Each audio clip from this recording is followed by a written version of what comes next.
अगर आपने 26 जून से पहले पीएफ निकालने का फॉर्म भरा था तो उस फॉर्म का क्या होगा, इस बड़े सवाल का जवाब आज की इस वीडियो में मैं आपको दूंगा। मेरा नाम सागर है, मैं एक पीएफ कंसल्टेंट हूं। ये नियम आने से पहले, ये वेबसाइट बंद होने से 2-3 दिन पहले ही पीएफ अधिकारियों को जानकारी दे दी थी और मेरे किसी शुभचिंतक ने मुझे वो जानकारी पास कर दी थी ताकि मैं लोगों को जागरूक कर सकूं कि भाई अपना काम करना है, कुछ काम है पीएफ में तो वो कर लो, क्योंकि ये 4-5 दिन वेबसाइट बंद रखेंगे। तो इसमें ये भी सवाल आया कि अगर हम फॉर्म भर देते हैं 26 तारीख से पहले तो वो फॉर्म्स का क्या होगा।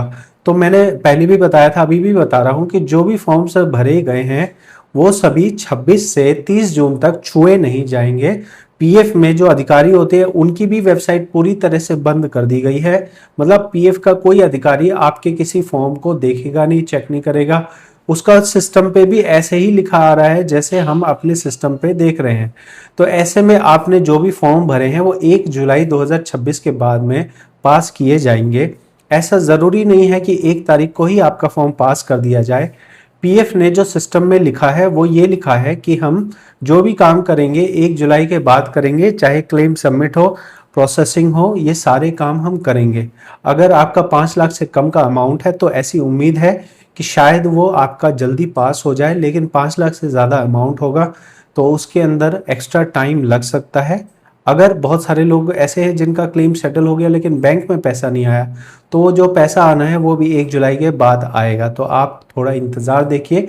1 जुलाई को इन्होंने कंफर्म नहीं किया है, लिखा है मे रेज्यूम। मे रेज्यूम का मतलब है कि हो सकता है चालू हो जाए। यहाँ इन्होंने प्राइवेट कंपनी को ठेका दिया है इसको बनाने का वेबसाइट, तो ऐसी उम्मीद है कि प्राइवेट कंपनी सही तरीके से काम करेगी। लेकिन जब प्राइवेट कंपनी में कॉन्ट्रैक्ट सरकारी वाले का होता है तो वो सरकारी के हिसाब से ही ढीला काम करते हैं। तो ऐसा उम्मीद है कि शायद ये 1 जुलाई को चालू कर दे और जब उस टाइम जो भी आपके फॉर्म्स पेंडिंग होंगे वो 1 हफ्ते के अंदर क्लियर हो जाएंगे। ऐसी मेरी उम्मीद है, ऐसा मेरा मानना है। अगर जो नई वेबसाइट बनाई है वो सिस्टम्स अच्छे से बनाया होगा तो सिस्टम पास होने में अगर कोई दिक्कत नहीं होगी, फॉर्म पास कर देगा और पैसा भेज देगा। पैसा भेजने का काम जो है वो कैश सेक्शन करता है। एक बार पास हो गया उसके बाद कैश सेक्शन बैंक को डिटेल भेजता है कि भाई ये एंट्रीज है, इसको इतने इतने पैसे भेजने हैं, फिर बैंक वाले भेजते हैं। तो समझो कि बैंक वाले के पास कितनी एंट्रीज एक साथ में आ जाएंगी। तो निश्चित तौर पे अगर आपका फॉर्म पास भी हो जाएगा तो 2-4 दिन के अंदर ही आपके बैंक में आएगा, उससे पहले आपको नहीं आएगा। तो आपको 1 हफ्ते जितना टाइम मान के चलना है। 1 जुलाई के बाद आपका फॉर्म के पैसे आने में टाइम लगेगा।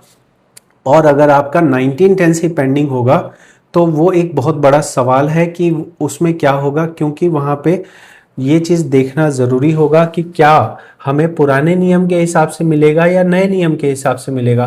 पुराना नियम कहता है कि आप 2 महीने के नौकरी छोड़ने के बाद पूरा पैसा ले सकते हो, लेकिन नया नियम कहता है कि 12 महीने के बाद आप पैसा पीएफ का निकाल सकते हो और 36 महीने के बाद आप पेंशन का पैसा निकाल सकते हो। तो नए नियम में उन फॉर्म्स का क्या होगा जो पुराने नियम के हिसाब से भरे गए हैं, ये देखना बहुत ही इंटरेस्टिंग होगा, बहुत ही रोचक होगा। मैं आपको अपने चैनल पे ज़रूर से इनके बारे में वीडियोस बताऊंगा। आप इस चैनल को फॉलो करें। मैं यहाँ गिव अवे भी करता हूँ। जब मेरे 2 लाख सब्सक्राइबर हुए तब भी मैंने 5,000 का गिव अवे किया, 3 लाख सब्सक्राइबर हुए तब भी गिव अवे किया, 1 लाख का हुआ था तब मैंने स्टैंड्स गिव अवे किए थे, मोबाइल स्टैंड। तो आप ज़रूर से पार्टिसिपेट करें। उसके लिए बस आप चैनल को सब्सक्राइब कर दीजिए। जैसे ही हमारे 4 लाख सब्सक्राइबर होंगे हम लाइव करेंगे और लाइव में आके आप डायरेक्ट अपना जो भी सब्सक्राइबर होंगे उनके पेटीएम नंबर पे डायरेक्ट पेमेंट करते हैं। ये कोई मजाक नहीं है, आप मेरी वीडियोस ऑलरेडी देख लीजिए, मैं ऑलरेडी 2 बार ऐसा कर चुका हूँ। और अगर आप सीखना चाहते हैं कि नए नियम में कैसे पीएफ निकाला जाएगा या पीएफ ईएसआई इनकम टैक्स का काम सीखना चाहते हैं तो हम 2026 के लेटेस्ट रूल के हिसाब से आपको वो कोर्सेज बताएंगे, कोर्सेज सिखाएंगे, तो उसे भी चेक करना ना भूलें। बहुत बहुत धन्यवाद। Are you looking for expert help with your Provident Fund? We offer full PF withdrawal, transfer, master payroll, ITR filing, and become a certified consultant with our courses.